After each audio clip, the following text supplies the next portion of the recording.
ನಮಸ್ಕಾರ. ನಮಸ್ತೆ ಸರ್, ಹೇಳಿ. ನಾನು ಸಂದೀಪ್ ಅನಿಲ್ಕಟ್ಟ. ನಿಮ್ಮನ್ನೇ ಫೋನ್ ಮಾಡಿದ್ನಲ್ಲ ಸರ್. ಹಾ, ಹೇಳಿದಿರಿ, ಮಾಡಿದಿರಿ, ಹೇಳಿ ಸರ್. ಅದೇ ನಿಮ್ದೆಲ್ಲ ವಿಡಿಯೋಗಳನ್ನ ನೋಡ್ತಾ ಇದ್ದೇನೆ ನಾನು. ಹೌದಾ? ನಾನು ಚಿಕ್ಕಮಗಳೂರು ಡಿಸ್ಟಿಕ್ ಕೊಪ್ಪ ತಾಲೂಕಲ್ಲಿ ಬರುತ್ತೆ ನಮ್ಮ ಊರು. ಹೌದೌದು. ಹಾ, ಅದೇ ನಿಮ್ದೆಲ್ಲ ಇದೆಲ್ಲ ಚೆನ್ನಾಗ್ ಆಗ್ತಿದೆ ಸರ್. ನಾವು ನಿಮ್ ಜೊತೆ ಸಪೋರ್ಟಿಗೆ ನಾವು ಇರ್ತೇವೆ ಈ ಕಡೆಯಿಂದ. ಎಲ್ಲರೂ ನಾವು ಒಗ್ಗಟ್ಟಾಗಬೇಕು. ನಂದು ಒಂದೇ ಒಂದು ಹೌದು. ಹಿರಿಯರದು, ನಾವು ಎಲ್ಲರೂ ಒಗ್ಗಟ್ಟಾಗಿ ಹೋರಾಟ ಮಾಡ್ಬೇಕು. ಏನಂತೀರಾ? ಹೌದೌದು, ಒಗ್ಗಟ್ಟಾಗಿದ್ರೆ ಮಾತ್ರ ನಾವು ಇಂಥವ್ರನ್ನ ತುಳಿಲಿಕ್ಕೆ ಆಗುತ್ತೆ. ಇದು ಅಂತ ಅಲ್ಲ. ರಾಷ್ಟ್ರವಾಗಿ ಮಾಡ್ತೀರಾ ಇವರ ಎಲ್ಲ ಬಡ್ಡಿ ದಂಧೆಗಳು, ರೇಪ್ ಅಂಡ್ ಮರ್ಡರ್ಗಳು, ಇದನ್ನೆಲ್ಲ ನೋಡಿ ಜನರಿಗೂ ಬೇಜಾರಾಗಿದೆ, ಎಲ್ಲ ಎಚ್ಚೆತ್ಕೊಂಡಿದ್ದಾರೆ ಈಗ. ಯಾವುದೇ ಜಾತಿ ಮತ ಧರ್ಮ ನೋಡದೆ ಹೌದೌದು, ಎಲ್ಲರೂ ಒಗ್ಗಟ್ಟಾಗಿ ನಾವು ಎಲ್ಲರೂ ಒಂದೇ ತಾಯಿಯ ಮಕ್ಕಳಾಗೆ ನಾವು ಎಲ್ಲರೂ ಹೋರಾಟ ಮಾಡ್ತಾ ಇದ್ರೆ ಮುಂದೊಂದು ದಿನ ರಾಜ್ಯಕ್ಕೇದವರನ್ನು ಕೂಡ ಸದಬಡಿಸಲಿಕ್ಕೆ ಆಗ್ತದೆ. ಏನಂತೀರಾ? ಹೌದೌದು, ರಾಜಕೀಯದವರು ಎಲ್ಲ ಪಕ್ಷದವರು, ಆ ಪಕ್ಷ ಈ ಪಕ್ಷ ಅಂತ ಇಲ್ಲ, ಎಲ್ಲ ಪಕ್ಷದವರು ಅವ್ರ ಜೊತೆಗೇನೆ ಇರುವಂತಾಗಿದೆ ಈಗ ನೋಡಿದ್ರೆ ಎಲ್ಲ. ಹೌದು, ಅದಕ್ಕೋಸ್ಕರನೇ ನಾವು ಎಲ್ಲರೂ ಸೇರ್ಬೇಕು. ನನ್ನ ಉದ್ದೇಶ ಇಷ್ಟೇ ಇರುದು. ಎಲ್ಲರೂ ರಾಜ್ಯಕ್ಕೇದವರನ್ನೇ ನಮ್ಗೆ ಇವತ್ತು ನೋಡಿ ಅವರಿಂದಲೇ ಇದೆಲ್ಲ ಆದ್ದು. ಹೌದಲ್ವಾ? ಹೌದೌದು, ಅವ್ರು ಸ್ವಲ್ಪ ಅವಾಗ್ಲೇ ಸರಿಯಾಗಿ ಇದ್ದಿದ್ರೆ ಇವರ ಏನು ನೆಟ್ಟಿಗೆ ಹೋಗ್ತಿದ್ರಲ್ಲ, ಅದನ್ನ ನೆಕ್ಕೋದು ನಾವು ಮುಂಚೆನೆ ನಿಲ್ಸಿದ್ರೆ ಎಲ್ಲ ಸರಿ ಆಗ್ತಿತ್ತು. ಹೌದೌದು, ಸತ್ಯ. ನೀವು ಎಲ್ಲ ಮಾಡ್ತಿರೋ ಕೆಲಸಗಳು ಎಲ್ಲ ವಿಡಿಯೋಗಳನ್ನ ನೋಡ್ತಾ ಇದ್ದೇವೆ. ಎಲ್ಲದ್ರಲ್ಲೂ ನಿಮ್ಮ ಕೆಲಸಗಳು ತುಂಬಾ ಚೆನ್ನಾಗಿ ಮಾಡ್ತಾ ಇದ್ದೀರಾ. ಅದನ್ನ ಎಷ್ಟೇ ಕಷ್ಟ ಬಂದ್ರೂ ನಿಮ್ಮ ಇದೆಯಲ್ಲ, ನಿಮ್ಮ ಅದಕ್ಕೆ ಹಾಕಿರೋ ಎಫರ್ಟ್, ಅದಕ್ಕೆ ನಾವು ಮೆಚ್ಚಲೇಬೇಕು. ನಮ್ಗೆ ಇನ್ನೂ ಕೂಡ ನಿಮ್ಮ ಆಶೀರ್ವಾದ ಇರ್ಲಿ. ಯಾಕಂದ್ರೆ ಇನ್ನೂ ಕೂಡ ಮುಂದೋಗ್ಲಿಕ್ಕೆ ದೇವರ ಇದು ಕೊಡ್ಲಿ ಅಂತ ನಾವು ಬೇಡ್ಕೊಳ್ತೇನೆ. ಮುಂದೆ ಹೋಗೋದಲ್ಲ, ಇದಕ್ಕೊಂದು ತಾರ್ಕಿಕ ಅಂತ್ಯ ಸಿಗ್ಲೇಬೇಕು ಸರ್. ಅಲ್ಲಿವರೆಗೆ ಬಿಡ್ಲಿಕ್ಕೆ ಬಾರ್ದು ಇದನ್ನೆಲ್ಲ. ಸಾಯುವುದಕ್ಕಿಂತ ಮುಂಚೆ ಎಲ್ಲರೂ ಹೇಳ್ಬೇಕು, ಕರ್ನಾಟಕದಲ್ಲಿ ಹೇಳ್ಬೇಕು, ನಾವು ನೆಮ್ಮದಿಯಾಗಿ ಊಟ ಮಾಡ್ತೇವೆ ಅಂತ ಹೇಳಿದ್ರೆ ಸಾಕು. ನಾವು ಈಗ ಇಲ್ಲೆಲ್ಲ ಅನುಭವಿಸ್ತಿದ್ದೇವೆ ಸರ್. ನಾನು ಸರ್ 4 ವರ್ಷ ಕೆಲಸ ಮಾಡಿದ್ದೇನೆ ಧರ್ಮಸ್ಥಳ ಯೋಜನೆಯಲ್ಲಿ. ಹೌದೌದು, ಹೇಳಿದಿರಲ್ಲ, ಮೊನ್ನೆ ಹೇಳಿದ್ರಿ. ಮತ್ತೆ ಅವರು ಏನು ಎಲ್ಲ ಟಾರ್ಗೆಟ್ ಗಳನ್ನ ಕೊಡೋದು, ಅದು ಇದು ಅಂತ ಇದೆಯಲ್ಲ ಅವರದ್ದು. ಅಲ್ಲ, ನಿಮ್ಗೆ ಈಗ ಅವರು ಟಾರ್ಗೆಟ್ ಕೊಡ್ತೇನೆ ಅಂತ ಹೇಳಿದ್ರಲ್ಲ, ಅವರು ಟಾರ್ಗೆಟ್ ನಿಮ್ಗೆ ಯಾವ ತರ ಕೊಡ್ತಿದ್ರು ಸರ್? ಸ್ವಸಹಾಯ ಸಂಘದ ಟಾರ್ಗೆಟ್ ಅಂದ್ರೆ ಸರ್, ಈಗ ತ್ರೈಮಾಸಿಕ ಸಭೆಗಳನ್ನ ಕರೀತಾರೆ ಪಿಒ.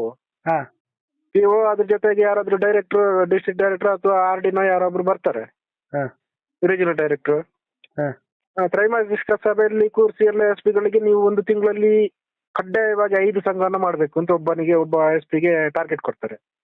1 ತಿಂಗಳಿಗೆ 3 ತಿಂಗಳಲ್ಲಿ ತ್ರೈಮಾಸಿಕಕ್ಕೆ 3 ತಿಂಗಳಲ್ಲಿ ಎಷ್ಟು ಸಂಘ ಮಾಡ್ಬೇಕು? ಒಂದು 5 ಸಂಘ. ಅದು ಒಂದಂದ್ರೆ ನಾನು ಉದಾಹರಣೆಗೆ ಹೇಳಿದ್ದು, ಅದು ಜಾಸ್ತಿ ಕೊಟ್ಟಿದ್ದು ಇದೆ. 5 ಸಂಘ 6 ಸಂಘ ಹೀಗೆಲ್ಲ ಮಾಡ್ಬೇಕು, ನೀವು ಕಡ್ಡಾಯವಾಗಿ ಮಾಡ್ಬೇಕು ಅಂತ ಕೊಡ್ತಾರೆ. ಅದು ಒಂದೇ ಅಲ್ಲ, ನೀವು ಇಷ್ಟೇ ಮೈಕ್ರೋ ಬಚತ್ ಪಾಲಿಸಿಗಳನ್ನ ಮಾಡಿಸ್ಬೇಕು, ನೀವು ಇಷ್ಟೇ ಇದು ಸಾಲವನ್ನ, ಅದರಲ್ಲೂ ಎಸ್ಪೆಷಲಿ ಸಾಲವನ್ನ ಇಷ್ಟು ಅಂತೂ, ಈಗ ಒಂದು 40 ಲಕ್ಷ ಅಂದ್ರೆ 40 ಲಕ್ಷ ನೀವು ಕೊಡ್ಲೇಬೇಕು ಆ ತ್ರೈಮಾಸಿಕದಲ್ಲಿ. 3 ತಿಂಗಳಲ್ಲಿ ಕೊಡ್ಲೇಬೇಕು. ಅಷ್ಟು ಸಂಘಗಳನ್ನು ಕಡ್ಡಾಯವಾಗಿ ಮಾಡ್ಲೇಬೇಕು. ಸಂಘಗಳು ಈಗ ನಾನು ಒಂದು ಕೇಳುದು, ಇವರೀಗ ಎಲ್ಲ ಜನರೇ ಬಂದು ಧರ್ಮಸ್ಥಳ ಸಂಘಕ್ಕೆ ಸೇರ್ಕೊಳ್ತಿದ್ದಾರೆ ಅಂತ ಹೇಳ್ತಾರಲ್ವ ಇವರು. ಹೌದು, ಎಲ್ಲ ಕಡೆನು.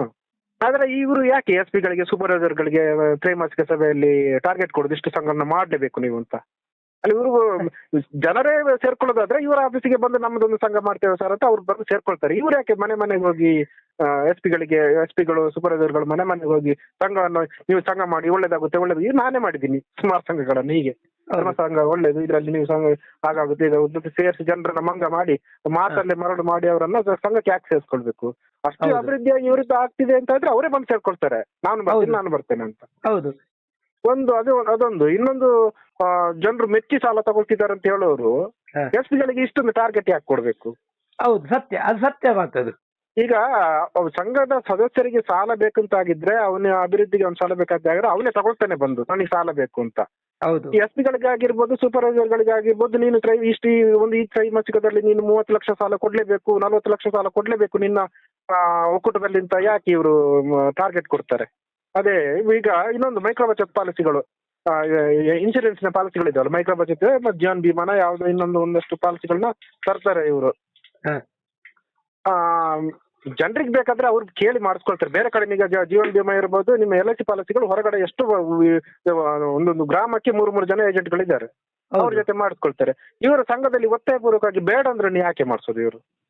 ಹೌದು, ಕರೆಕ್ಟ್. ಎಲ್ಲದನ್ನು ಜನರ ತಲೆ ಮೇಲೆ ಹಾಕ್ತಾರೆ ಇವರು. ಇಲ್ಲಿ ಒಂದೆರಡದ್ದಲ್ಲ, ತುಂಬಾ ನಾನೇ ಮಾಡಿದ್ದೀನಿ. ಅಂದ್ರೆ ನಾನು ಮೈಕ್ರೋ ಬಚತ್ ಪಾಲಿಸಿಗಳನ್ನ ಎಲ್ಲೂ ಮಾಡಿಸ್ಲಿಕ್ಕೆ ಹೋಗಿಲ್ಲ, ಒಂದೇ ಒಂದು ಪಾಲಿಸಿನ ಮಾಡಿಸ್ಲಿಕ್ಕೆ ಹೋಗಿಲ್ಲ. ಯಾಕಂತ ಹೇಳಿದ್ರೆ ಈ ಸಾಲನು ಕಟ್ಟಬೇಕು ಪಾಪ, ಅದ್ರ ಜೊತೆಗೆ ಇದ್ರದ್ದು ಸಾಲ ಕಟ್ಟಬೇಕಲ್ಲ, ಅದು ನನಗೆ ಆಗುದಿಲ್ಲ ಅಂತ ಮಾಡಿ ಅದೇ ಇವ್ರಿಗೆ ನನ್ನ ಮೇಲೆ ಸಿಟ್ಟು. ಇರ್ತಿತ್ತು ಅವಾಗ ಸಿಟ್ಟು. ಹ. ಹೀಗೆ ಸುಮಾರೆಲ್ಲ ನಾನು ಅನುಭವಿಸಿದ್ದೇನೆ ಇದರಲ್ಲಿ. ಹ್ಮ್. ಈಗ ಸಂಘದಲ್ಲಿ ಒಂದೇನಂದ್ರೆ ನಂದು ಸಾಲ ಇದೆ ಆಲ್ರೆಡಿ. ನನಗೂ ನಾನೊಬ್ಬ SP ಆಗಿ ಕೆಲಸ ಮಾಡಿದವನು, ನನಗೆ ಒಂದು 20,000 ರೂಪಾಯಿ ಎಕ್ಸ್ಟ್ರಾ ಕಟ್ಟಬೇಕು ಅಂತ ಹೇಳ್ತಿದ್ದಾರೆ. ನಾನು ಕಟ್ಟುದಿಲ್ಲ ಅಂತ ಈ ವಾರದಿಂದ ನಿಲ್ಸಿದ್ದೇನೆ, ಸಾಲ ಕಟ್ಟುದಿಲ್ಲ ಅಂತ ಹೇಳಿದ್ದೆ. ನಿನ್ನೆ ಅಷ್ಟೇ ಹೇಳಿದೆ SP ಗೆ. ನಂದು ಸಾಲ ನಾನು ಕಟ್ಟುವಷ್ಟು ತಗೊಂಡದ್ದು ಫಸ್ಟ್ ಏನು ನಮ್ಮ ಅಗ್ರಿಮೆಂಟ್ ಇತ್ತು ಆ ಪ್ರಕಾರವಾಗಿ ನಾನು ತಗೊಂಡದ್ದು ಕಟ್ಟಿ ಮುಗೀತು ನಂದು. ಹ. ಇನ್ನು ಕಟ್ಟುದಿಲ್ಲ ನಾನು, ಮುಂದಿನ ವಾರದಿಂದ 20,000 ನಾನು ಕಟ್ಟುದಿಲ್ಲ ಅಂತ ಹೇಳಿದ್ದೀನಿ. ಹ. ಮುಂದಿನ ವಾರದಿಂದ ನಿಲ್ಲಿಸ್ತಾ ಇದ್ದೇನೆ, ನಾನು ಕಟ್ಟುದಿಲ್ಲ. ಹ. ಬೇರೆ ಯಾರು ಕಟ್ಟೋದು ಬಿಡ್ತಾರ ನನಗೆ ಗೊತ್ತಿಲ್ಲ, ಅವ್ರದ್ದು ಕಟ್ತಾರ, ಅವ್ರು ಬೇಕಾದ್ರೆ ಏನ್ ಬೇಕಾದ್ರೆ ಮಾಡ್ಕೊಳ್ಳಿ. ನನ್ನ ಸಂಘವನ್ನ ನನ್ನ ಸಾಲವನ್ನು ಅಂತ ಕೇಳಬೇಡಿ. ಇನ್ನ ಯಾವ ಸಂಬಂಧಪಟ್ಟ ಅಧಿಕಾರಿಗಳಿದ್ರೆ ಅವ್ರು ಈ ವಿಷಯನ ತಲುಪಿಸಿ. ಮುಂಚೆನೆ ಹೇಳಿದ್ದೇನೆ ನಿಮ್ಮ ಹತ್ರ ಅಂತ ಹೇಳಿದ್ದೀನಿ. ಈ ವಾರದಿಂದ ಕಟ್ಟುದಿಲ್ಲ ನಾನು ಸಾಲ. ಕಟ್ಲಿಲ್ಲ. ನಿಮ್ಗೇನು ಈಗ ಪ್ರೆಷರ್ ಬರ್ಲಿಲ್ಲ? ಇಲ್ಲ, ಮುಂಚೆ ಈ ಒಂದ್ಸಲ 3 ತಿಂಗಳ ಹಿಂದೆ ಒಂದ್ಸಲ ನಿಲ್ಸಿದ್ದೆ ನಾನು ಇದೇ ಹೌದಾ? ವಿಚಾರವಾಗಿ. ನಾನು ಕಟ್ಲಿಕ್ಕೆ ಇದ್ದದ್ದು ಬರೀ 20,000 ನನ್ನ ಲೆಕ್ಕದಲ್ಲಿ. ಅಂದ್ರೆ ಅಗ್ರಿಮೆಂಟ್ ಏನಿದೆ ಆ ಬಡ್ಡಿ ಫಸ್ಟ್ ಇತ್ತಲ್ಲ, ಫಸ್ಟಿಗೆ ಇದಾಗ್ತಾರಲ್ಲ ಸಾಲ ಬರೆಯುವಾಗ, ಅಷ್ಟಕ್ಕೆ ನಂದು ಇದ್ದದ್ದು 20,000. ಇವರು ತೋರಿಸ್ತಿದ್ದು 40,000 42,000 ರೂಪಾಯಿ ಅಷ್ಟೆಲ್ಲ. ನಾನು ನೋಡ್ಲಿಲ್ಲ ಯಾಕೆ ಇಷ್ಟೊಂದು ಸಾಲ ಮುಗ್ದಿಲ್ಲ ಅಂತ ನೋಡುವಾಗ, ಒಂದ್ಸಲ ಮಾಸಿಕ ವರದಿ ಚೆಕ್ ಮಾಡುವಾಗ ಇದಿತ್ತು ನಂದು, ಏನು ಕಂತು ಕಡಿಮೆ ಇತ್ತು. ಇವರು ಆ ಲಾಕ್ಡೌನ್ ಟೈಮ್ನಲ್ಲಿ, ಕೊರೋನಾ ಲಾಕ್ಡೌನ್ ಟೈಮ್ನಲ್ಲಿ ವಿಚಾರ ಬೆಳಕಿಗೆ ಬಂದಿದ್ದು. ಆದ್ರೆ ನಾನು ಕೊರೋನಾ ಲಾಕ್ಡೌನ್ ಟೈಮಲ್ಲಿ ಸರ್ಕಾರದ ಆದೇಶ ಇತ್ತಲ್ವಾ, ಯಾವುದೇ ಸಂಘ ಸಂಸ್ಥೆಗಳು ಒತ್ತಾಯಪೂರ್ವಕವಾಗಿ ಇದನ್ನ ತಗೊಳ್ಬಾರ್ದು ಅಂತ, ಸಾಲ ಮರುಪಾವತಿಯನ್ನು ತಗೊಳ್ಬಾರ್ದು ಅಂತ ಇತ್ತು. ನಾನು ಅದಕ್ಕೋಸ್ಕರ 3 ತಿಂಗಳು 4 ತಿಂಗಳೇನೋ ಕಟ್ಟಲಿಲ್ಲ ನಾನು. ನನ್ನಲ್ಲಿ ಒಂದು ದಿನನೂ ಯಾರು ಕೇಳಲಿಲ್ಲ. ಬೇರೆಯವ್ರದ್ದೆಲ್ಲ ನಿಮ್ದು ಕಂತು ಬಾಕಿದೆ ಅಂತ ಎಲ್ಲ ಕಟ್ಟಿಸ್ಕೊಳ್ತಾ ಇದ್ರು. ನಾನು ಸಂಘಕ್ಕೆ ಹೋಗ್ತಾ ಇದ್ದು ಇಲ್ಲ, ನನ್ನಲ್ಲಿ ಕೇಳಲಿಲ್ಲ ಕೊನೆಯವರೆಗೂ. ನಾನು ನೋಡ್ತೇನೆ ನಂದು ಯಾಕೆ ಇವರು ನನ್ನ ಸಾಲವನ್ನು ಯಾಕೆ ಇವರು ಕೇಳ್ತಾ ಇಲ್ಲ, ನಾನು ಕಟ್ಟಲಿಲ್ಲ 3-4 ತಿಂಗಳಿಂದ ಕಟ್ಟಿಲ್ಲ, ನನ್ನ ಸಾಲ ಯಾಕೆ ಕೇಳಿಲ್ಲ ಅಂತ ಪುಸ್ತಕ ಒಂದಿನ ನೋಡ್ತೇನೆ. ನನ್ನ ಸಾಲವನ್ನ ನನ್ಗೆ ಗೊತ್ತಿಲ್ಲದೆ ರೀಸೆಟ್ ಮಾಡಿದ್ದಾರೆ. 1,17,000 ರೂಪಾಯಿ ಏನೋ ಸಾಲನ ರೀಸೆಟ್ ಮಾಡಿದ್ದಾರೆ. 1,30,000 ರೂಪಾಯಿ ತಗೊಂಡಿದ್ದು 1,17,000 ರೂಪಾಯಿ ಮತ್ತೆ ರೀಸೆಟ್ ಮಾಡಿದ್ದಾರೆ. ನಾನು ಆ ರೀಸೆಟ್ ಮಾಡಿದ ಕಂತು ಕಡಿಮೆ ಬಂದಿತ್ತಲ್ಲ ಅಷ್ಟೇ ಕಟ್ಟ ಬಂದೆ ನಾನು. ನಾನು ಇವ್ರ ಹತ್ರ ಏನು ಕೇಳಿಲ್ಲ, ಯಾರ ಹತ್ರ ಏನು ಕೇಳಿಲ್ಲ. ಕೊನೆಗೆ ನನ್ನ ಸಾಲ ಮುಗಿತ ಬಂದ ಅಂತ ಆವಾಗ ನನಗೆ ಏನೋ ಇಷ್ಟು ಕಟ್ಟಿದ್ದೀನಿ ನಾನು ಮುಗಿತೇನೋ ನೋಡುವಾಗ ಮುಗ್ದಿಲ್ಲ, ಇನ್ನೂ 42,000 ರೂಪಾಯಿ ಕಟ್ಬೇಕು ಅಂತ ತೋರಿದ್ರು. ನಾನೆಲ್ಲ ಲೆಕ್ಕ ಮಾಡಿ ನೋಡುವಾಗ ಇಲ್ಲ, ನಾನು ಕಟ್ಟಬೇಕಾಗಿದ್ದು 20,000 ಮಾತ್ರ. ಅದಕ್ಕೆ ಕೇಳಿದಿಲ್ಲ, ನಾನು ಕಟ್ಟುದಿಲ್ಲ, ನನ್ನ ಸಾಲ ನಾನು ಕಟ್ಟುವಷ್ಟು ಕಟ್ಟಿ ಆಗಿದೆ. ನೀವು ಈ ರೀತಿ ನನ್ನನ್ನು ಕೇಳಿದೆ ನೀವು ನನ್ನನ್ನ ಏನು ಕೇಳಿಲ್ಲ, ಅವ್ರೇನು ರಿಸೆಟ್ ಮಾಡ್ತೇನೆ ಅಂತ. ಅವರ ಖುಷಿಗೆ ಮಾಡಿದ್ದು. ನಾನು ಅದನ್ನ ವಿಚಾರದಲ್ಲಿ ಇಲ್ಲ, ನಿಮ್ಮ ಸಾಲ ನಿಮ್ಗೆ ಹೇಳಿನೇ ರಿಸೆಟ್ ಮಾಡಿರ್ತಾರೆ ಅಂತ ಹೇಳಿದ್ರು. ಇಲ್ಲಿ ತೋರಿಸಿ ನನಗೆ ನೀವು ಬಾರಿ ನಿರ್ಣಯಗಳನ್ನ ಮಾಡೋರಲ್ಲ, ಒಂದು ನಿರ್ಣಯ ತೋರಿಸಿ ಅಂತ ಹೇಳಿದ್ರು, ಪುಸ್ತಕ ತೋರಿಸಿ ಅಂತ ಹೇಳಿದ್ರು. ಆ ಪುಸ್ತಕ ಕಳೆದಿತ್ತು, ಸಿಕ್ಕಿರ್ಲಿಲ್ಲ. ಕೊನೆಗೇನೋ ನನ್ನ ಪುಣ್ಯಕ್ಕೆ ಒಂದು ದಿನ ಒಂದು ಅಂಗಡಿಯವ್ರು ಕೊಟ್ರು, ನಿಮ್ದ ನೋಡು ಪುಸ್ತಕ ಅಂತ. ಅವರೆಲ್ಲ ತೆಗ್ದಿಟ್ಟಿದ್ದು ಅಲ್ಲೇ ಮಾರ್ತಾ, ಇದು ಹಳೆ ಪುಸ್ತಕ ಅಲ್ವಾ, ಇವರೆಲ್ಲ ತಗೊಂಡೋಗಿದ್ದಾರೆ, ಅಲ್ಲೇ ಬಿಟ್ಟು ಬಂದಿದ್ದಾರೆ. ಸಿಕ್ತದ್ರಲ್ಲಿ ನೋಡೋದು ಎಲ್ಲ ಹುಡುಕಿದ್ರು ನಿರ್ಣಯನೇ ಇಲ್ಲ. ನಾನ್ ಮತ್ತೊಂದ್ ದಿನ ಕರೆದ್ರು, ಪುಸ್ತಕ ನಾನೇ ಕರೆದೆ, ಪುಸ್ತಕ ಸಿಕ್ಕಿದೆ ಸರ್ ಬನ್ನಿ ನೀವು ಕೊಡ್ತೀನಿ, ನಾನು ಕೊಡ್ತೀನಿ ಕೇಳ್ತಾ ಇದ್ರಲ್ಲ, ಪುಸ್ತಕ ಕೊಡಿ ಎಲ್ಲ ದಾಖಲೆಗಳನ್ನ ತೋರಿಸ್ತೀನಿ ನಿಮ್ಗೆ ಅಂತ ಹೇಳಿದ್ರಲ್ಲ. ಈಗ ನಾನು ಪುಸ್ತಕವನ್ನು ಕೊಡ್ತೇನೆ, ನಾನು ಕೇಳಿರೋ ದಾಖಲೆಗಳನ್ನ ನೀವು ಕೊಡ್ಬೇಕು ಅಂತ ಕೇಳಿ ಕಲೆಕ್ಷನ್ ಪಾಯಿಂಟ್ಗೆ ಹೋದೆ ಅವತ್ತು. ಅಲ್ಲೇ ಬರ್ತದೆ ಸೂಪರ್ವೈಸರ್ ಮತ್ತೆ ಆಡಿಟರ್, SP, ಹಳೆ SP ಹೊಸ SP ಇಬ್ರು ಇದ್ರು. ಅವ್ರ ಮುಖಾಂತರ ಅಲ್ಲಿ ಮಾತಾಡ್ಬೇಕಾದ್ರೆ ನಾನು ಹೇಳಿದೆ, ನೋಡಿ ಸರ್ ನೀವು ಕೇಳಿದ ದಾಖಲೆಗಳು ನಾನು ಕೊಟ್ಟಿದ್ದೀನಿ, ಇದ್ರಲ್ಲಿ ಎಲ್ಲೂ ನೀವು ಮಾಡಿರೋ ನಿರ್ಣಯಗಳು ಇಲ್ಲ ಅಂತ ಹೇಳಿದ್ರೆ. ಅವಾಗ ಹಳೆ ಸೂಪರ್ವೈಸರ್ ಒಬ್ಬ ಇದ್ದ ಇಲ್ಲಿ, ಮಂಜುನಾಥ್ ಅಂತ, ಹೆಸರು ಹೇಳ್ಬೇಕು ಅವನು, ಯಾಕಂದ್ರೆ ಇಷ್ಟು ಇದೆ ಒಂದು ಮಾಡಿದ ನಾನು. ಅವನಿಗೆ ಫೋನ್ ಮಾಡಿದ್ರು, ಅವನು ಹೇಳಿದ ಇಲ್ಲ ಅವನಿಗೆ ಸಾಲ ಕೊಡ್ಬೇಕಾಗಿ ಏನೇನೋ ಮಾತಾಡ್ದ ಅವನು. ಅದು ವಸತಿಗೆ ನಾನು ಅವ್ರದ್ದು ಬಿಡಿ, ಈಗ ಇರೋರು ಮಾತಾಡಿ ಅಂತ ಹೇಳಿ ಇವ್ರ ಹತ್ರ ಮಾತಾಡಿದೆ. ಎಲ್ಲ ನೀವು ಹುಡುಕಿ ಕೊಡಿ ಅಂತ ಹೇಳಿ ಎಲ್ಲ ಹುಡುಕಿದ್ರಿ, ಇಡೀ ಪುಸ್ತಕ ಎಲ್ಲೂ ಇಲ್ಲ ನಿರ್ಣಯ ಏನಿಲ್ಲ, ಏನೂ ಇಲ್ಲ.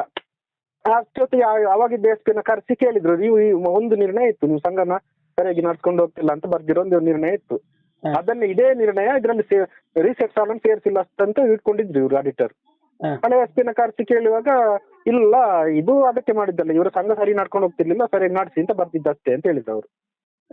ಇದು ಕರೆಕ್ಟ್ ಇವ್ರಿಗೆ ಕ್ಲಾರಿಫಿಕೇಶನ್ ಆಗುವಾಗ ಹೇಳಿದ್ರು ಅವರಿಗೆ, ಕ್ಲಾರಿಟಿ ಸಿಕ್ತ ಅಲ್ಲಿಗೆ. ಹೌದೌದಾ? ಇಲ್ಲ ನಾನು ಅದಕ್ಕೋಸ್ಕರ ಮಾಡಿದ್ದಲ್ಲ ಅಂತ ಹೇಳಿದ್ರು. ಇದು ಸಾಲ ರೀಸೆಟ್ಟಿಂಗ್ ಮಾಡಿದ್ದಲ್ಲ ಅಂತ. ಹಾ. ಅಷ್ಟೊತ್ತಿಗೆ ನಾನು ಹಿಡ್ಕೊಂಡೆ, ನೀವೆಲ್ಲ ಕೇಳ್ತಿದ್ದಿಲ್ಲ ಇಷ್ಟು ದಿನ, ನಾನು ಕೇಳೋರೆ ಖರ್ಚು ನನಗೆ ಕೊಡಿ ಅಂತ ಕೇಳಿದೆ. ಅದಿಲ್ಲ ಇರುತ್ತೆ ಬೆಬ್ಬೆ ಏನು ಮಾತೇ ಇಲ್ಲ.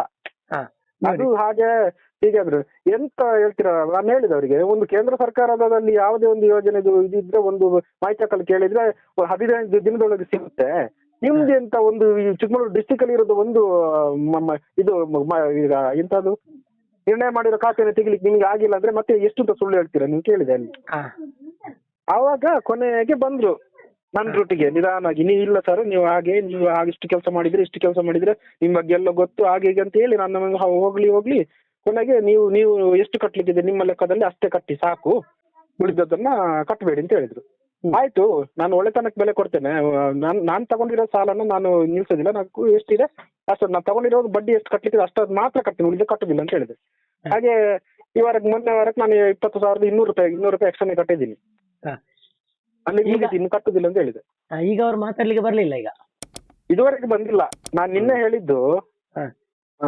ಮೊನ್ನೆ ಹೇಳಿದ್ದು ಸೇವಾ ಪ್ರತಿನಿಧಿಗೆ, ಅವರಿಗೆ ತಲುಪಿಸಿದ್ದಾರಾ ಅಥವಾ ಏನೋ ಗೊತ್ತಿಲ್ಲ. ಇನ್ನು ಬಂದ್ರೆ ಈ ವಾರದಲ್ಲಿ ಬರ್ಬೋದು, ಈ ವಾರದಿಂದ ಕಟ್ಟುದಿಲ್ಲ ನಾನು. ಕಟ್ಟೋದು ಬೇಡ. ಮತ್ತೆ ನಿಮ್ಗೆ ಇನ್ನೇನಾದ್ರು ಅವರು ಬೆದರಿಕೆ ಏನಾದ್ರು ಹಾಕಿದ್ರೆ?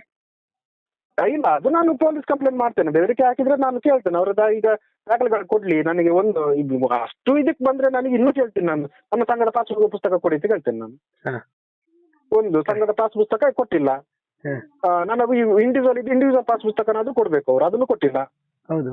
ಅಥವಾ ಬೇರೆ ಯಾವ್ದು ನೀವು ಬೇರೆ ಯಾವ್ದು ಕೇಳಲ್ಲ ನಾನು. ನನಗೆ ಗೊತ್ತಿರೋ ಪ್ರಕಾರ ನನಗೆ ಸಂಘದ ಪಾಸ್ ಪುಸ್ತಕ ಕೊಡಿ, ಜೊತೆಗೆ ನಾನು ಕಟ್ಟಿರೋ ಬ್ಯಾಂಕಿಂಗ್ ಡೀಟೇಲ್ಸ್ ಎಲ್ಲ ಕೊಡಿ, ಅಷ್ಟು ಎರಡು ದಾಖಲೆ ಕೊಡಿ, ಆಮೇಲೆ ಕಟ್ಟೇನೆ ಅಂತ ಹೇಳ್ತೇನೆ ನಾನು. ಮತ್ತೊಂದು ನಿಮ್ಮ ಹತ್ರ ಕೇಳಲಿಕ್ಕೆ ಇರೋದು, ಈಗ ನೀವು ಹೇಳಿದ್ರಲ್ಲ ಆ ಮಂಜುನಾಥ SP ಅಂತ ಇದ್ದಾನೆ, ಅವನು ಕೆಲವು ಮಾತಾಡ್ಲಿಕ್ಕೆ ಉಂಟು ಅಂತ ಹೇಳಿದ್ರಲ್ಲ, ಅವರದ್ದು ವಿಷಯ ಏನಂತ ಸರ್ ಹೇಳಿ. ಅವನು ಬಯಲ್ಸೀಮೆಯಿಂದ ಬಂದವನು. ಇಲ್ಲಿ ಮುಂಚೆ ಒಬ್ರು ಮಂಜುನಾಥ್ ಅಂತ ಇದ್ರು, ಅವ್ರು ಹೋದ್ಮೇಲೆ ಇವನು ಬಂದ. ಅವಾಗ ನಾನು SP ಕೆಲಸ ಮಾಡ್ತಿದ್ದೆ. ನಂದು ಏನಂದ್ರೆ ನಾನು ಅವಾಗ್ಲೇ ಹೇಳಿದೆಲ್ಲ ಸರ್, ಒಂದು PO ಒಂದು ಹೀಗೆ ಘಟನೆ ಆಗಿತ್ತು. ಅದು ಫಸ್ಟಿಗೆ ಹೇಳ್ಕೊಳ್ತೇನೆ ಮಂಜುನಾಥದ್ದು. ಅವನು ನಾನು ಏನ್ ಕೆಲಸ ಮಾಡಿದ್ದೀನಿ ಅಂತ, ಇಲ್ಲಿ ನನ್ನ ಕೆಲಸ ಏನು, ನಾನು ಏನು ಇದು ಮಾಡಿದೀನಿ ಅಂತ ಅಚೀವ್ ಮಾಡಿದೀನಿ ಅಂತ ಅವನಿಗೆ ಗೊತ್ತಿಲ್ಲ. ಇನ್ನು ಮುಖನೇ ನೋಡಿಲ್ಲ, ಒಂದು ದಿನ ಮೀಟಿಂಗ್ ಕರ್ದಿಲ್ಲ. ಚಾರ್ಜ್ ತಗೊಂಡ ದಿನಾನೇ ನಾನು ಆಟೋ ಓಡಿಸೋ ಸರ್, ಆಟೋ ಡ್ರೈವರ್ ನಾನು. ಆಟೋ ಬಾಡಿಗೆ ಹೋಗ್ತಾ ಫೋನ್ ಮಾಡಿದ್ರೆ ನನಗೆ ರಿಸೀವ್ ಮಾಡ್ಲಿಕ್ಕೆ ಆಗಿಲ್ಲ. ಮತ್ತೆ 2 ಸಲ ಫೋನ್ ಬಂದಿತ್ತು, ರಿಸೀವ್ ಮಾಡಿಲ್ಲ. 3ನೇ ಸಲ ಫೋನ್ ಮಾಡುವಾಗ ಅಂದ್ರೆ ರನ್ನಿಂಗ್ ಅಲ್ಲಿ ರಿಸೀವ್ ಮಾಡ್ಲಿಕ್ಕೆ ಆಗುದಿಲ್ಲ ಅಂತ ನಿಲ್ಸಿ ಮತ್ತೆ ರಿಸೀವ್ ಮಾಡಿದೆ. ಹೇಗಾಗಿ ನಿನ್ಗೆ ಕೆಲಸ ಮಾಡ್ಲಿಕ್ಕೆ ಆಗೋದಾದ್ರೆ ಇರು, ಇಲ್ಲಾಂದ್ರೆ ಮನೇಲಿ ಇರು ಅಂತ ಹೇಳ್ದ. ನಾನು ಅಷ್ಟು ಸುಲಭದಲ್ಲಿ ಬಿಟ್ಟು ಕೊಡೋನಲ್ಲ ನಾನು ಯಾರ ಗುಲಾಮ ಅಲ್ಲ, ನಿನ್ನ ಗುಲಾಮ ಅಲ್ಲ ನಾನು ಸ್ವಂತ ಕಾಲ ಮೇಲೆ ನಿಂತು ದುಡಿತಿರೋನು, ನಿನ್ನ ಗುಲಾಮ ಅಲ್ಲ ನಾನು, ನೀನ್ ಹೇಳಿದ ಕೇಳಲಿಕ್ಕೆ ಆಗುದಿಲ್ಲ ಅಂತ ಹೇಳಿ ಫೋನ್ ಕಟ್ ಮಾಡ್ಬಿಟ್ಟೆ ಅವನು. ಇದಕ್ಕೆ ಈ ಘಟನೆಗೆ ಕಾರಣ ಏನಂದ್ರೆ, ಇದಕ್ಕಿಂತ ಮುಂಚೆ ಇನ್ನೊಂದು PO ಮಾಡಿದ್ದ ಘಟನೆ ಸರ್. PO ಏನು ಮಾಡಿದ್ದಾರೆ ಅದೇ ಹೇಳ್ತೇನೆ. SP ಗಳ ದುಡ್ಡನ್ನು ಸಹ ಲೂಟ್ತಾ ಇದ್ದಾರೆ ಸರ್ ಇವರು. ಸೇವಾ ಪ್ರತಿನಿಧಿಗಳ ದುಡ್ಡನ್ನು ಸಹ ಲೂಟಿ ಮಾಡಿದ್ರು. ಅದು ಸ್ಪಷ್ಟ ನಿದರ್ಶನ. ನಾನು ಇಷ್ಟೆಲ್ಲ ಘಟನೆ ನಡೀಲಿಕ್ಕೆ ಅದೇ ಕಾರಣ. ನಾನು SP ಕೆಲಸ ಮಾಡ್ತಿರ್ಬೇಕು, ನಾನು ಕೆಲಸ ಮಾಡಿದ್ದಕ್ಕೆ ಯಾವ್ದು ಇದಲ್ವಾ, ಕಮಿಷನ್ ಬರೋದಲ್ವಾ. ಹೌದೌದು. ನಾನು ಕೆಲಸ ಮಾಡಿದ್ದಷ್ಟು ನನಗೆ ಹಣ ಸಿಗ್ತಿಲ್ಲ, ತಿಂಗಳಲ್ಲಿ ಬರುವಾಗ ಯಾಕೆ ಕಡಿಮೆ ಆಗ್ತಿದೆ ಅಂತ ಯೋಚನೆ ಮಾಡ್ತಿದ್ದೆ. ಒಂದು ದಿನ ನಾನು ನೋಡ್ತಿರ್ಲಿಲ್ಲ ಅದನ್ನ, ಇವರು ಒಂದು ಚೀಟಿ ಕೊಡ್ತಾರೆ ನಮಗೆ, ಒಬ್ಬ SP ಇದಿಷ್ಟು ಅಂತ, ಇದಕ್ಕೆ ಸೈನ್ ಮಾಡಿಸ್ಕೊಂಡ್ ಬಂದಿದ್ದು ಸೂಪರ್ವೈಸರ್ ಕೊಟ್ಟಿರ್ತಾರೆ. ಅದ್ರಲ್ಲಿ ನೋಡ್ತೇನೆ ಡಿಫ್ರೆನ್ಸ್ ಇದೆ. ನನ್ನ ಹಣ ಯಾಕೆ ಎಷ್ಟು ಕಡಿಮೆ ಬಂದಿದೆ ಸರ್ ಕೇಳಿದ್ರು ಫಸ್ಟ್ ಸೂಪರ್ವೈಸರ್ಗೆ. ನೋಡಿ ಸರ್ ಇವರು ಅದ್ರಲ್ಲಿ ಇದೆ, ಒಂಚೂರು ಚೆಕ್ ಮಾಡ್ಕೊಳ್ಳಿ ಅಂತ ಹೇಳಿದ್ರು. ನಾನು ಅಷ್ಟು ಅದನ್ನ ನೋಡುವಾಗ ನನ್ನ ಇದಕ್ಕೆ ಸಾಲ ರಿಕವರಿಗೆ ಅಂತ ಕೊಡ್ತಾರಲ್ಲ, ಇಷ್ಟು ಅಂತ ಕಮಿಷನ್ ಕೊಡ್ತಾರೆ. ಆ ಸಾಲ ರಿಕವರಿಯಲ್ಲಿ ಆಗಿರೋದಕ್ಕೂ ಇವ್ರು ಹಾಕಿರೋದಕ್ಕೂ ತುಂಬಾ ಹಣ ಕಡಿಮೆ ಹಾಕಿದ್ದಾರೆ ನನಗೆ. ನಾನು ಸಡನ್ಲಿ ಕೇಳಿದೆ, ಸರ್ ಯಾಕೆ ಇದು ಇಷ್ಟು ಕಡಿಮೆ ಆಗಿದೆ, ನಾವು ನೀವು ಆಫೀಸ್ ಮ್ಯಾನೇಜರ್ಗೆ ಮಾತಾಡಿ ಅಂದ್ರು. ಆಫೀಸ್ ಮ್ಯಾನೇಜರ್ಗೆ ಆವಾಗ್ಲೇ ಫೋನ್ ಮಾಡಿದ್ರೆ, ಯಾಕೆ ನೀವು PO ಹತ್ರ ಮಾತಾಡ್ಬೇಕಂತ ಹೇಳಿದ್ರು.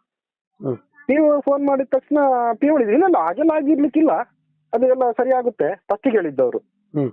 ಅಂದ್ರೆ ನನ್ನ ಹತ್ರ ಅವಾಗ ಈ ರೆಕಾರ್ಡಿಂಗ್ ಮಾಡ್ಕೊಳ್ಬೇಕು ಫೋನ್ ಅನ್ನೋದು ನನ್ನ ತಲೆಯಲ್ಲಿ ಇರಲಿಲ್ಲ. ಹೌದೌದು, ಸತ್ಯ. ಅಂದ್ರೆ ಆಫೀಸಲ್ಲಿ ಕೂತ್ಕೊಂಡು ಮಾತಾಡೋದಲ್ವಾ, ಎಂತಕ್ಕೆ ಎಲ್ಲ ಸರಿ ಇರುತ್ತೆ ಅನ್ನೋದು ನಂದು. ಎಲ್ಲ ತಪ್ಪಾಗಿರ್ಬೋದು, ಒಂದು ತಪ್ಪಾಗಿ ಇದಾಗಿರ್ಬೋದು ಅಂತ ಅಂದಾಜು. ಈ PO ಹೇಳಿದ್ದು ಅಷ್ಟೇ ಸರ್ ಫಸ್ಟಿಗೆ, ಎಲ್ಲ ತಪ್ಪಾಗಿರ್ಬೇಕು ನೋಡ್ಕೊಳ್ಳಿ ಸರಿಯಾಗಿ ಇನ್ನೊಂದು ಹೇಳಿದ್ರು. ನನಗಿಲ್ಲ, ಕನ್ಫರ್ಮೇಶನ್ ಸಿಕ್ತು, ಇಲ್ಲ ನನಗೆ ಇದ್ರಲ್ಲಿ ಕಡಿಮೆ ಇದೆ ಅಂತ ಪಕ್ಕ ಗೊತ್ತಾಯ್ತು. ಮತ್ತೆ ಮ್ಯಾನೇಜರ್ ಫೋನ್ ಮಾಡಿದ್ರೆ, ನೀವು PO ಹತ್ರನೇ ಮಾತಾಡ್ಬೇಕಂತ ಈ ವಿಚಾರ ಮಾತಾಡಿದ್ರು, ನನ್ನ ಹತ್ರ ಬಂದು ಕೇಳಿದ್ರು, ನೀವು PO ಹತ್ರನೇ ಮಾತಾಡಿದ್ರು. ಮತ್ತೊಂದ್ಸಲ ಫೋನ್ ಮಾಡುವಾಗ, ಇಲ್ಲ ನೀನು ಸಂಘಗಳಿಗೆ ಸರಿ ಭೇಟಿ ಕೊಡ್ತಿಲ್ಲ, ಹಾಗಾಗಿ ನಿನ್ನ ಸಂಬಳದಲ್ಲಿ ಕಟ್ ಮಾಡಿದ್ದೇನೆ ಅಂತ ಹೇಳಿದ್ರು. ಫಸ್ಟಿಗೆ ಹೇಳಿದ್ದು ಹೇಗೆ, ಇಲ್ಲ ಇಲ್ಲ ಹಾಗೆಲ್ಲ ಆಗ್ಲಿಕ್ಕಿಲ್ಲ, ಸರಿಯಾಗಿರುತ್ತೆ ಅಂತ ಹೇಳಿದ್ದು. ಇವರು ಡ್ಯೂಟಿ ಆಗಿದೆ ಅಂತ ನನಗೆ ಕನ್ಫರ್ಮ್ ಆದ್ಮೇಲೆ ಮತ್ತೆ ಹೇಳ್ತಿದ್ದಾರೆ. ಹೌದೌದೌದೌದು. ಇವರು ಸಂಘ ಎಲ್ಲಿ ನಮಗೆ ಗೊತ್ತಾಗುತ್ತೋ ಗೊತ್ತಾದ ಮೇಲೆ ಸಹ ಸ್ವಲ್ಪ ಮ್ಯಾನೇಜ್ ಮಾಡ್ತಾರೆ, ಹಾಗೆಲ್ಲ ಆಗಿಲ್ಲ ಅಂತ. ಹೌದೌದು. ಪೂರ್ತಿ ನನಗೆ ಕನ್ಫರ್ಮ್ ಆಯ್ತು, ಇಲ್ಲ ಇಲ್ಲ ನನಗೆ ಇದ್ರಲ್ಲಿ ಕಡಿಮೆನೆ ಬಂದಿದೆ ಅಂತ ನಾನು ಒತ್ತಿ ಹೇಳಿದ್ಮೇಲೆ, ಇಲ್ಲ ನೀನು ಹೀಗ್ ಮಾಡಿದ್ಯಾ, ನೀನ್ ಸಂಘಗಳಿಗೆ ಭೇಟಿ ಕೊಟ್ಟಿಲ್ಲ, ಅದಕ್ಕಾಗಿ ನಿನ್ನ ಇದ್ರಲ್ಲಿ ಕಟ್ ಮಾಡಿದ್ವಿ. ನಾನು ಕೇಳಿದೆ, ಸಂಘಕ್ಕೆ ಭೇಟಿ ಕೊಟ್ಟಿದ್ರೆ ಸಂಘ ಅದ್ರಲ್ಲೇ ಕಟ್ ಮಾಡ್ಬೇಕಿತ್ತಲ್ಲ, ಇದ್ರಲ್ಲಿ ಯಾಕೆ ಕಟ್ ಮಾಡಿದ್ರೆ ಕೇಳಿದೆ ನಾನು. ಇಲ್ಲ ಇಲ್ಲ ನಾನು ಹಾಗೆ ಮಾಡುದು. ಹೌದೌದು. ಆಯ್ತಾಯ್ತು ಅಂತ ಹೇಳಿದ್ರೆ ನಾನು ಬಂದೆ. ಅದೇ ಒಂದೇ ವಾರ ಆಗಿದ್ದಷ್ಟೇ ಹೊಸ ಸೂಪರ್ವೈಸರ್ ಬಂದಷ್ಟೊತ್ತಿಗೆ. ಹೌದಾ? ಒಕ್ಕೂಟ ಸಭೆಯಲ್ಲಿ ನಿಲ್ಲಿಸಿ PO ಅವತ್ತು ಒಕ್ಕೂಟ ಸಭೆ ಬಂದಿದ್ದು.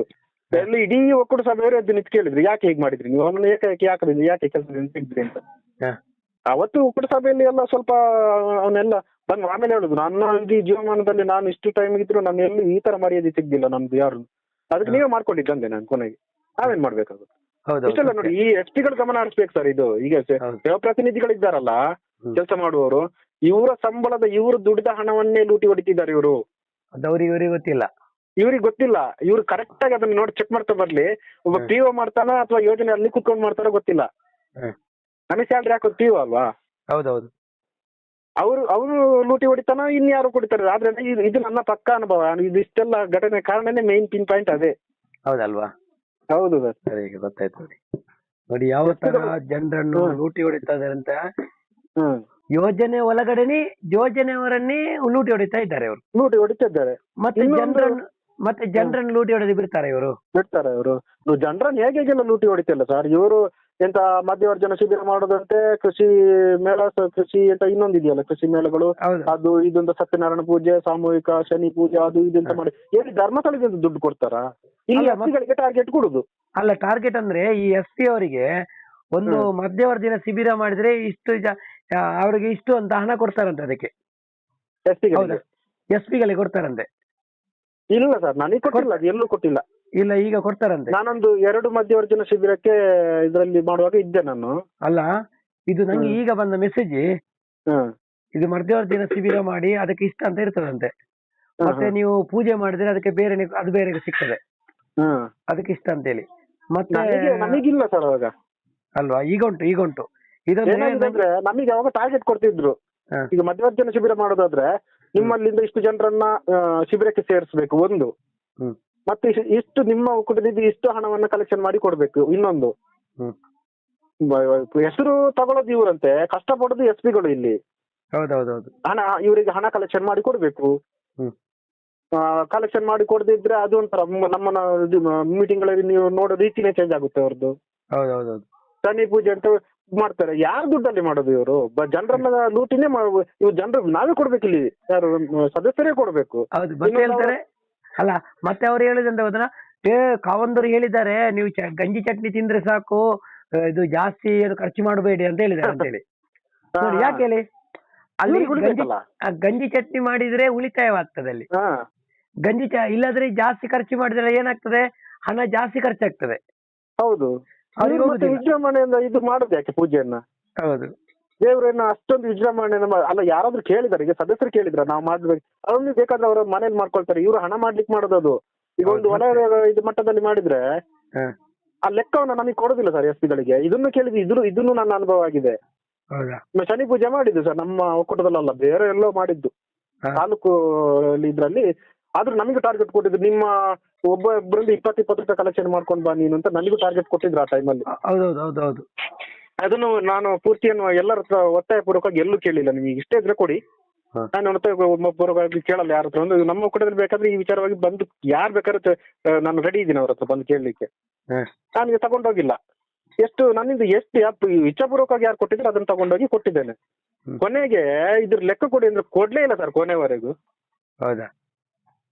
ಎಲ್ಲ ಇಲ್ಲ, ದುಡ್ಡು ಬೊಟ್ಟು ಮಾಡೋದು ಇವರು ಈ ಅಧಿಕಾರಿಗಳು ಮೇಲಿನವರು ತಿನ್ನೋದು. ಮತ್ತೆ SP ಗಳಿಗೇನು ಜಾಸ್ತಿ ಏನು ಸಿಗೋದಿಲ್ಲ, ಜಾಸ್ತಿ ಏನೇನು ಸಿಗೋದಿಲ್ಲ, ನಮಗೆ ಲೆಕ್ಕನೇ ಸಿಗೋದಿಲ್ಲ ಅಂತ ಬೇರೆ ಸಿಗೋದು. ಇದಂದ್ರೆ ನೋಡಿ, ಈಗ ನಂಗೆ ಸೇವಾ ಪ್ರತಿನಿಧಿ ನಿನ್ನೆ ಒಬ್ರು ಕಾಲ್ ಮಾಡಿದ್ರು. ಅವ್ರು ಹೇಳಿದ್ರು ಅಂತಂದ್ರೆ, ಒಂದು ಸಂಘ ಮಾಡಿದ್ರೆ 1,000 ರೂಪಾಯಿ ಕೊಡ್ತಾರಂತೆ ಈಗಲ್ಲ. ನಾನಿರೋದು 250 ರೂಪಾಯಿ ಇತ್ತು ಸರ್ ಒಂದು ಸಂಘ. ಈಗ ಜಾಸ್ತಿ ಆಗಿದೆ. ಮತ್ತೆ ಒಂದು LIC ಮಾಡಿದ್ರೆ, ಜೀವನ್ ಮಧುರ ಮಾಡಿದ್ರೆ ಅವರಿಗೆ 450 ರೂಪಾಯಿ ಕೊಡ್ತಾರಂತೆ. ಮತ್ತೆ ಎಸ್ ಪಿಗಳು ಈ ರೀತಿ ಮಾಡ್ತಾ ಇರೋದು, ಅವರ ಪರವಾಗಿ ಹೋಗ್ತಾ ಇರೋದು. ಮತ್ತೆ ಮತ್ತೆ ಒಂದು ಮಾಡಿದಾರಲ್ಲ, ಒಂದು ಲೋನ್ ಅರ್ಜಿ ಮಾಡಿದ್ರೆ 350 ರೂಪಾಯಿ ಕೊಡ್ತಾರೆ. ಒಂದು ಲೋನ್ ಅರ್ಜಿ ಮಾಡಿದ್ರೆ 350 ರೂಪಾಯಿ. ಮತ್ತೆ ಒಂದು ನಿರಂತರ ಮಾಡಿದ್ರೆ, ಒಂದು ಸಂಘದಲ್ಲಿ ಒಂದು ಸದಸ್ಯ ಮಾಡಿದ್ರೆ 10 ರೂಪಾಯಿ ಒಂದು ನಿರಂತರ. 10 ರೂಪಾಯಿ 10 ರೂಪಾಯಿ ನೋಡು. ಸಂಘದಲ್ಲಿ 10 ಜನ ಇದ್ರೆ 100 ರೂಪಾಯಿ ಆಯ್ತಲ್ಲ ನೋಡಿ. ಹೌದು ಹೌದಲ್ಲ. ಒಂದು ಸೇವಾ ಪ್ರತಿನಿಧಿ ಕಡಿಮೆ ಅಂದ್ರೆ ಒಂದು 100-150 ಸಂಘ ಇರ್ತದಲ್ಲ. ಹೌದೌದು. ಇರುದಿಲ್ವಾ? ಇಲ್ಲ, ನಮ್ಮಲ್ಲಿ ಅಷ್ಟಿಲ್ಲ. ನನಗಿದು 40 ಚಿಲ್ಲರೆ ಹೀಗೆ ಇರುದು. ಒಂದು ಒಕ್ಕೂಟ ಅವರಿಗೆ ಇರುದಿಲ್ವಾ? ಒಂದಲ್ಲ 2 ಒಕ್ಕೂಟ ಇರ್ತದೆ. ಇಲ್ಲೆಲ್ಲ ಒಂದೊಂದೇ ಕೊಟ್ಟಿದ್ದಾರೆ. ಇದ್ದದನ್ನು ಪಾಲ್ ಮಾಡಿ ಬೇರೆ ಬೇರೆ ಎಸ್ಪಿಗಳನ್ನ ಹಾಕೊಂಡಿದ್ದಾರೆ. ಕಾರಣಕ್ಕಂತ ಗೊತ್ತಿಲ್ಲ. ಆಯ್ತು ನೋಡಿ, ಒಂದು ಒಕ್ಕೂಟ ಆದ್ರೆ ಒಂದು ಒಕ್ಕೂಟದಲ್ಲಿ ಕಡಿಮೆ ಅಂದ್ರೆ 50 ಸಂಘ ಇರ್ಬೋದಾ? 50 ಸಂಘ ಮಿನಿಮಮ್ ಇದೆ ಸರ್. ಲೆಕ್ಕ ಒಂದು ಸಂಘದಲ್ಲಿ 10 ಜನ ಗ್ಯಾರಂಟಿ, 10 ಬೇಡ 8 ಜನ ಲೆಕ್ಕ ಮಾಡಿ. ಒಂದಕ್ಕೆ 5 ಇರ್ಬೋದು, ಒಂದಲ್ಲಿ 10 ಇರ್ಬೋದು, 15 ಅವರೇಜ್ 8 ಇರ್ಬೋದು. ಅವರೇಜ್ 8. ಒಂದು 8 ಜನ ಲೆಕ್ಕ ಜಾಡಿ ಲೆಕ್ಕ ಹಾಕಿ. 80 ರೂಪಾಯಿ ಅಲ್ಲಿ ಇದು ಹೋಯ್ತು ಅಲ್ಲೇ. ಒಂದು ಸಂಘಕ್ಕೆ 80 ಒಂದು ಸಂಘಕ್ಕೆ 80 ರೂಪಾಯಿ. ಒಂದು 50 ಸಂಘಕ್ಕೆ ಎಷ್ಟು ಅಂತ ನೋಡಿ. 80 ಅಂದ್ರೆ 4000 ರೂಪಾಯಿವರೆಗೆ ಆಗುತ್ತೆ ಅಂತದ್ದು. ಆಯ್ತಲ್ಲ. ನೋಡಿ, ಒಂದು ಅರ್ಜಿಗೆ 350 ರೂಪಾಯಿ ಲೋನಿಗೆ. 3 ತಿಂಗಳಿಗೆ ಒಮ್ಮೆ ಒಂದು ಸಂಘಕ್ಕೆ ಅರ್ಜಿ ಬರೀತಾರೆ. ಲೆಕ್ಕ ಮಾಡಿ. ಒಂದು ಸಂಘ ಕಡಿಮೆ ಅಂದ್ರೆ ನೋಡಿ, ಈಗ ಒಂದು 50 ಸಂಘ ಇದ್ರೆ ಆ 50 ಸಂಘದಲ್ಲಿ 50 ಸಂಘದವರು ಒಟ್ಟಿಗೆ ಲೋನ್ ಹಾಕುದಿಲ್ಲ.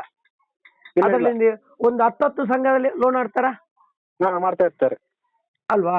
ಲೆಕ್ಕ 3 ತಿಂಗಳಿಗೆ ಒಂದ್ಸಲ ಇಲ್ದಿದ್ರು ಒಂದು 6 ತಿಂಗಳಿಗೆ ಒಂದ್ಸಲ ಆದ್ರೂ ಒಂದು ಸಂಘ ಸಾಲ ಮಾಡ್ತಾನೆ ಇರುತ್ತೆ. ಹೌದಾ? ನೋಡಿ ಲೆಕ್ಕ ಮಾಡಿ. ಹಾಗಾದ್ರೆ ಒಂದು 350 ರೂಪಾಯಿ ಅಂತ ಹೇಳಿದ್ರೆ ಲೆಕ್ಕ ಮಾಡಿ ಅಂತೆ, ದನ ಆಯ್ತಲ್ಲ. ಆಗುತ್ತೆ ಸರ್. ಇವರು ಅದನ್ನ ಅದ್ರಲ್ಲೂ ಪೂರ್ತಿ ಕೊಟ್ರೆ ಆಗುತ್ತೆ ಎಸ್ ಪಿಗಳಿಗೆ. ಅಲ್ಲ, ನಾನು ಹೇಳಿದ್ದು ನೋಡಿ, ಇದು ಟಾರ್ಗೆಟ್ ಯಾವ ತರ ಇದೆ ಅಂತ ನೋಡಿ ಅಂತೇಳಿ. ಮೊನ್ನೆ ಅದೇ ಸೇವಾ ಪ್ರತಿನಿಧಿ ಹೇಳ್ತಾರೆ ನಿನ್ನೆ, ನನಗೆ ತಿಂಗಳಿಗೆ ಒಂದು 3,000 ರೂಪಾಯಿ 30,000 ರೂಪಾಯಿ ನಂಗೆ ಇನ್ಕಮ್ ಬರ್ತದೆ ಇದರಲ್ಲಿ ಅಂತ. 30,000 ರೂಪಾಯಿ ಬರ್ತಾ ಇದೆ ಅಂತ ಅವರಿಗೆ? ಈಗ ಅವರಿಗೆ ಬರ್ತದಂತೆ. ಈಗ ಬರ್ಬೋದು ಸರ್. ನಾನ್ ಬಿಟ್ಟು ಸುಮಾರು ವರ್ಷ ಆಯ್ತು, 4 ವರ್ಷ ಆಯ್ತು ನಾನು ಬಿಟ್ಟು. ಇದು ಸೇವಾ ಪ್ರತಿನಿಧಿ ಹೇಳಿದ್ದು. ಮತ್ತೆ ಇನ್ನೊಂದು ಏನು ಗೊತ್ತಾ ಸರ್, ಮತ್ತೆ ನಿರಂತರ ಪುಸ್ತಕ ಓದ್ಲಿಕ್ಕೆ ಏನಿದೆ, 10 ನಿಮಿಷದಲ್ಲಿ ಓದಿ ಬಿಸಾಕ್ಬೋದು. 15 ನಿಮಿಷ ಅಲ್ಲ ನೋಡಿ, ಆ ಗಂಡ ಹೆಂಡತಿಯ ವಿಷಯ ಬಿಟ್ರೆ ಬೇರೆ ಏನಾದ್ರು ಉಂಟು ಅದರಲ್ಲಿ? ಬೇರೆ ಏನಿಲ್ಲ. ಇನ್ನೊಂದು ಸರ್, ಈಗ ಸಂಘದಲ್ಲಿ ಒಂದು ಮನೆಯವರು 3 ಜನ ಇದ್ರೆ 3 ಜನಕ್ಕೂ ಬರೆಯೋದು ಇವರು. ಎಲ್ಲರಿಗೂ ಹೌದು, ಎಲ್ಲರಿಗೂ ತಗೊಳ್ಳೇಬೇಕು. ನಿಮಗೆ ಇಲ್ಲಾದ್ರೂ ಲೋನ್ ಕೊಡುದಿಲ್ಲ ಅಂತ ಎದುರಿಸೋದು. ಒಂದು ಮನೆಗೆ 3 ಪುಸ್ತಕದ ಅವಶ್ಯಕ. ಬರೀ 10 ನಿಮಿಷದಲ್ಲಿ ಓದಿ ಬಿಸಾಕೋ ಪುಸ್ತಕಕ್ಕೆ ಅದ್ರಲ್ಲಿ ಏನು ಇಲ್ಲ, ಮಣ್ಣಂಗಟ್ಟಿ. ಬರೀ ಅಲ್ಲಿ ಸೂಪರ್ವೈಸರ್ ಸತ್ತ, ಇಲ್ಲಿ ಎಸ್ ಪಿ ಸತ್ಲು, ಇದನ್ನೇ ಅವರ ಇದ್ರಲ್ಲಿ ಇರೋದು ಜಾಸ್ತಿಯಾಗಿ. ಒಂದು 2 ಕಾಲಮ್ಮು. ಮತ್ತೆ ಮದುವೆ ಆಗಿದೆ. ಆ ಎಸ್ ಪಿ ಈ ಸೂಪರ್ವೈಸರ್ ನ ಮದುವೆ ಆಗಿದ್ದಾರೆ, ಇಲ್ಲಿ ಸೂಪರ್ವೈಸರ್ ಅವರನ್ನು ಮದುವೆ ಆಗಿದ್ದಾರೆ ಅಂತ ಹೇಳಿ ಅಷ್ಟೇ ಇರೋದು ಅದ್ರಲ್ಲಿ. ಬೇರೆ ಏನಿದೆ ಪುಸ್ತಕದಲ್ಲಿ ಓದುವಂತ? ಮತ್ತೆ ನೋಡಿ, ನಮ್ಮ ಈ ಮಂಗಳೂರು ಕಡೆಯ ಇಲ್ಲಿ ಯಾರಾದ್ರೂ ಲೋನ್ ತಕೊಂಡಿದ್ರೆ ಅದನ್ನು ಅಲ್ಲಿ ಕೊಡುದು, ಇಷ್ಟು ಜನ ನಾವು ಇಷ್ಟು ದಾನ ಮಾಡಿದ್ದೇವೆ ಅಂತ ಹೇಳಿ. ಹೌದು, ಎಲ್ಲರಿಗೂ ಕೊಡುದು, ಲೋನೇ ಕೊಡುದು. ಹೇಳುವಾಗ ದೇವಸ್ಥಾನಗಳಿಗೆ ದುಡ್ಡು ಇಷ್ಟು ಕೊಟ್ಟಿದ್ದೇವೆ, ಅಷ್ಟು ಕೊಟ್ಟಿದ್ದೇವೆ, ಅದು ಹೌದು ದೇವಸ್ಥಾನಗಳಿಗೆ ಕೊಟ್ಟದ್ದು. ಹೌದಲ್ವಾ? ನೋಡಿ, ಇವರು ಮಾಡಿದ್ದು ನಮ್ಮನ್ನು ದೇವರ ಹೆಸರಲ್ಲಿ ನಮ್ಮನ್ನು ಲೂಟಿ ಮಾಡಿದ್ದಾರೆ. ದೇವರನ್ನ ಮಂಜುನಾಥನನ್ನ ಎದುರಿಟ್ಕೊಂಡೇ ಇವ್ರು ಮಾಡ್ತಿರೋದು. ಬೇರೆ ಇವ್ರದ್ದು ಸ್ವಂತ ಇದ್ರಲ್ಲಿ ಬೇರೆ ಹೆಸರಲ್ಲಿ ಮಾಡ್ಲಿಕ್ಕೆ ಆಗುದಿಲ್ಲ. ಮುಂದೆ ಇಟ್ಟು ಹೆಸರು ಹೆದರಿಸಿದ್ದು. ಹೌದು, ಈಗ ಮಂಜುನಾಥನೇ ಇವರನ್ನು ಎದುರಾಕಿದ್ದಾರೆ. ಹೌದು, ಎಲ್ಲದ್ರಲ್ಲೂ ಮಂಜುನಾಥ ಅವನ ಇದು ತೋರಿಸ್ತಾ ಇದ್ದಾನ ಅಂತ. ಹೌದು, ಮಂಜುನಾಥ ಮತ್ತೆ ಅನ್ನಪ್ಪ ಈಗ ಅವರು ತೋರಿಸ್ತಾ ಇದ್ದಾರೆ, ಇವರನ್ನು ಎದುರಾಕಿದ್ದಾರೆ. ಈಗ ನೋಡಿ, ಇಷ್ಟದಾಗ ನೀನು ಮಾಡಿದೆ, ಇನ್ನು ನಾನು ಮಾಡ್ತೇನೆ ಅಂತ ಹೇಳಿ. ಎಲ್ಲ ನಾನೊಬ್ಬ ಎಸ್ ಪಿ ಆಗಿ ಕೆಲಸ ಮಾಡಿದವರಿಗೆ ಈ ರೀತಿ ನಮ್ಮ ಇದ್ರಲ್ಲೇ ಲೂಟಿ ಹೊಡಿತಾರಂದ್ರೆ, ಮತ್ತೆ ಸಾಮಾನ್ಯ ಜನರುಗಳಿಗೆ ಏನು ಗೊತ್ತಿಲ್ಲದವರ ಹತ್ರ ಎಷ್ಟು ಲೂಟಿ ಹೊಡೆದಿರ್ಬೋದು ಸರ್ ಇಷ್ಟು ವರ್ಷದಲ್ಲಿ? ಸತ್ಯದ ಮಾತು ಇದರಲ್ಲಿ ಏನು ಮಾತಾಡ್ಲಿಕ್ಕಿಲ್ಲ. ಸತ್ಯದ ಮಾತಿದು. ದೇವರೇ, ನಾನು ಇದನ್ನ ಅವರು ನಮ್ಮಲ್ಲಿಗೆ ಬಂದಾಗ್ಲೂ ಹೇಳಿದ್ದೇನೆ, ಆಡಿಟರ್ ಮತ್ತೆ ಸೂಪರ್ವೈಸರ್ ಬಂದಾಗ್ಲೂ, ಅವತ್ತು ಲೂಟಿ ನನಗೆ ಗೊತ್ತಿರುವವನಿಗೆ ನೀವು ಈ ರೀತಿ ಮಾಡಿದ್ರೆ ಇನ್ನೆಷ್ಟು ಲೂಟಿ ಹೊಡೆದಿರ್ಬೋದು ಮತ್ತೆ ಮಾತಾಡಿದ್ದೇನೆ ನಾನು ವಿಚಾರವಾಗಿ. ಹೌದಾ? ಅದಕ್ಕೆ ಅವರೆಂತ ಹೇಳಿ ಮಾತಾಡ್ಲಿಕ್ಕಿಲ್ಲ. ಅದಕ್ಕೆಲ್ಲ ನೀವು ನೋಡಿ, ನೀವು ಬಡ್ಡಿ ಹೇಗೆ ಅಂತ ಅದೆಲ್ಲ ಅದೆಲ್ಲ ಬೇಡ ನನಗೆ, ಲೆಕ್ಕಾಚಾರಗಳೆಲ್ಲ ಬೇಡ, ಬಡ್ಡಿ ಲೆಕ್ಕಾಚಾರ ಹಾಕೋದೆಲ್ಲ ನನಗೆ ಬೇಡ ಅದೆಲ್ಲ ಅಂತ ಹೇಳಿದೆ ನಾನು. ಹೌದಾ? ಯಾರು ಅವ್ರು ಹೇಳಿದ್ರು ಹಾಗೆ? ನಿಮಗೆಲ್ಲ ತೋರಿಸಿಕೊಡ್ತೇವೆ ಅಂತ. ನಾನು ತೋರಿಸಿಕೊಡೋದಂತ ನಾನು ಕೆಲಸ ಮಾಡಿದ್ದೇನೆ, ನನಗೆ ಗೊತ್ತಿಲ್ವಾ ಅದ್ರಲ್ಲಿ? ಕೆಲಸ ಮಾಡಿದ್ದೇನೆ ನಾನು. ಎಸ್ ಪಿ ಕಾನ್ಸೆಪ್ಟ್ ಬಂದ ಸ್ಟಾರ್ಟಿಂಗ್ ಅಲ್ಲೇ ಎಸ್ ಪಿ ನಾನು. ದೇವರು ನೋಡಿ, ಈಗ ಅವರಿಗೆ ತಲೆ ಬುಡಕ್ಕೆ ಬಿಟ್ಟಿದ್ದಾರೆ ಈಗ. ಅದೇ ಇದೆಲ್ಲ ಕೆಲವುದೆಲ್ಲ ನೋಡಿದೆ ನಾನು. ಇದು ಏನು ಹೆಗ್ಗಡೆ ಕರ್ಮಕಾಂಡ ಅಂತ, ಇವರು ಸೋಮನಾಥ್ ನಾಯ್ಕ. ಅವಾಗಿನ ಸೋಮನಾಥ್ ನಾಯ್ಕರ ಹೊರ- ಫೇಸ್ಬುಕ್ ಅಲ್ಲಿ ನೋಡ್ತಾನೆ ಬಂದಿದ್ದೆ ನಾನು ತುಂಬಾ ಟೈಮಿಂದ. ಹೌದಾ? ಎಸ್ ಪಿ ಆಗಿರ್ಬೇಕಾದ್ರೆ ನೋಡ್ತಾ ಬಂದಿದ್ದೆ ಅವಾಗ್ಲು ಫಸ್ಟಿಂದ ನಾನು ಸೋಮನಾಥ್ ನಾಯ್ಕರ ಹೋರಾಟಗಳು ಹೌದು. ಎಲ್ಲ. ಈಗ ನೋಡಿ ಈಗಂತೂ ದೊಡ್ಡ ಮಟ್ಟದಲ್ಲಿ ಆಗ್ತಾ ಇದೆ. ಹೌದು, ಆಯ್ತು, ನಮ್ದೆಲ್ಲ ಈಗ- ಸಪೋರ್ಟ್ ಇದೆ ಸರ್. ಯಾವತ್ತಾದ್ರೂ ದೊಡ್ಡ ಮಟ್ಟದ ಒಂದು ಹೋರಾಟ ಅಂದ್ರೆ ಎಲ್ಲಾ ಟೈಮಲ್ಲಿ ಬರ್ಲಿಕ್ಕೆ ಆಗೋದಿಲ್ಲ, ಅಂದ್ರೆ ನಾನು ಆಟೋ ಡ್ರೈವರ್ ಅಲ್ವಾ. ಸರಿ ಸರಿ. ನನ್ನಲ್ಲಿ ಈಗ ಒಂದು 2-3 ಜನ ಹುಡುಗರು ಒಟ್ಟಾಗ್ತಾ ಇದಾರೆ. ಹಾ. ಯಾವಾಗ ಮತ್ತೆ ಅವ್ರೊಂದು ನಂಬರ್ ನಿಮ್ಗೆ ಅವನಿಗೆ ಕೊಡ್ತೇನೆ ಸರ್, ಅವ್ರದ್ದು ಮಾತಾಡಿ, ಅವನಿಗೆ ಮಾತಿಗೆ ಧೈರ್ಯ ತುಂಬಿ. ಸರಿ ಸರಿ, ನೀವು ಕಾಲ್ ನಂಬರ್ ಕೊಡಿ, ನಾನು ಮಾತಾಡ್ತೇನೆ. ಈ ಡಾಕ್ಯುಮೆಂಟ್ಗಳನ್ನೆಲ್ಲ ಕಳಿಸ್ತಾ ಇದ್ದೇನೆ ಕೆಲವುದೆಲ್ಲ. ಹೌದಾ? ಹಾ ಹಾ ಸರಿ ಸರಿ ಸರಿ, ಕೊಡಿ ಕೊಡಿ, ಮಾತಾಡ್ತೇನೆ. ಸರಿ ಸರ್, ಆಯ್ತು. ಸರಿ, ನಾಳೆ okay okay okay, thank you. Okay okay okay.